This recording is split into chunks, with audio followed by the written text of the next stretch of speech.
El amor, es el amor. Love and acceptance are at the heart of Starz' new show, Vida, which chronicles the life of two Mexican-American sisters who return to Boyle Heights, their childhood neighborhood in East Los Angeles, to deal with their mother's sudden death. In a lot of ways this is a really simple story. Tanya Saracho, Vida's showrunner and creator, told ET ahead of the show's season finale on Sunday. It's a story of family, of two sisters, but it's the world around it that we haven't gotten the chance to share.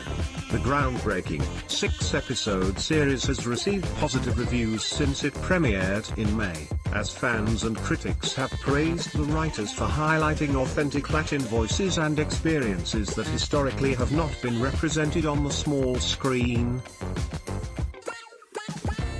Much like Transparent and Orange is the New Black, Vida is also becoming a vessel for visibility and cementing a new chapter of progress. Vida is a love letter to brown queerness that we don't often see on television, explained Saracho, who began her career as a Chicago-based playwright. And it's also a love letter to brown females with agency, who are coming to terms with their power and trying to figure that out. We're allowing some of our characters to be ugly if they have to be, and complex, she continued. A lot of time, because we don't have many Latinx scenarios on the landscape, not just in television or film and other media, we haven't gotten the chance to tell our story. From our point of view. For those unfamiliar with the term Latinx, which has gained popularity in recent years, it is a gender-neutral term often used in lieu of Latino or Latina. The X replaces the standard O or U ending in Spanish, forming nouns of the masculine and feminine genders, respectively. Saracho describes it as a gender-inclusive term that takes away patriarchal gender notions. Let's say there are 5 females and 1 male in the room, you still have to call everyone Latino, because that's the language. Now, the term is not trying to change all of Spanish, it's just trying to address how gendered people are identified, she added. We have a binary person on our show. They are neither male or female, they are not binary. So, the term really does describe our show. The show, which is entirely in Spanglish and unapologetically deviates from using subtitles, highlights urgent issues within the Latinx community, including gentrification, racism and homophobia. This last episode is how we really deal with homophobia in the Latino community, Saracho said. In a sort of surprising way, because in the first 5 episodes you might be thinking, oh, everything is fine.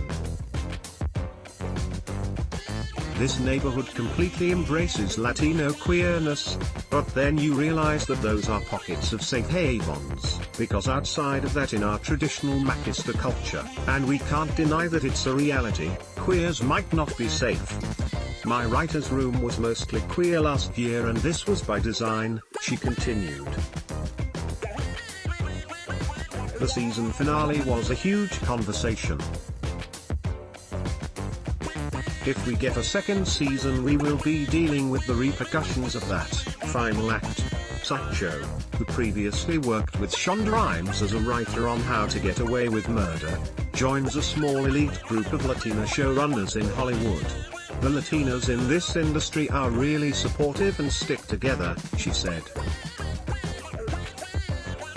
America Ferrera, Gina Rodriguez, Zoe Saldana, and Salma Hayek have all reached out and have helped promote Vida, and it's because they get it. They really are about opening doors. The more there are of us, the more of a movement it will be, and it won't be just tokens. I'm very conscious of who I work with, she continued.